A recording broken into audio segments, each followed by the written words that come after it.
नमस्कार, आपण पाहत आहात बहुजन हिताय न्यूज, जनसामान्यांचा बुलंद आवाज। डॉक्टर बाबासाहेब आंबेडकरांचा डॉक्टर बाबासाहेब आंबेडकरांचा।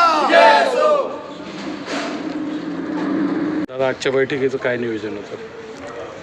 आजच्या बैठकीमध्ये आंबेडकरी समाजाच्या ज्या काही प्रलंबित मागण्या आहेत, ते गायरान प्रश्न असेल, घरकुलाचा निधी वाढवण्यात यावा याचा प्रश्न असेल, सुशिक्षित बेरोजगाराचे जे काही मागासवर्गीयाचे प्रलंबित कर्ज प्रकरणं असेल, त्याचप्रमाणे समाजावरील अत्याचाराच्या ज्या काही घटना असेल, या एकूणच आजपर्यंत आम्ही जवळजवळ आंबेडकरवादी संघर्ष समितीच्या माध्यमातून गेली 3 वर्षापासून एल्गार मार्च असेल, क्रांती मार्च असेल, शांती मार्च असेल, त्यात जवाब दो आंदोलन असेल, ढोल बजाव आंदोलन असेल, घंटानाद आंदोलन असेल, असे वेगवेगळे आंदोलनं लोकशाही मार्गाने या शासन प्रशासनाच्या कडं आम्ही या आंदोलनाच्या माध्यमातून मागणी केलेली आहे।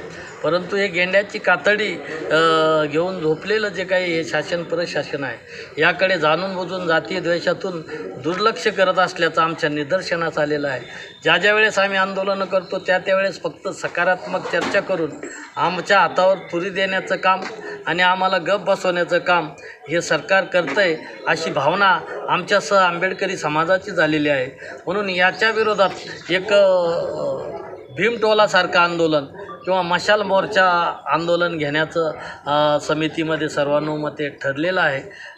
त्यामध्ये मागासवर्गीय विद्यार्थी शिष्यवृत्ती असेल, ती भारत सरकारची असेल, स्वाधार योजनेची असेल, वेगवेगळे प्रश्न या ठिकाणी प्रलंबित आहे।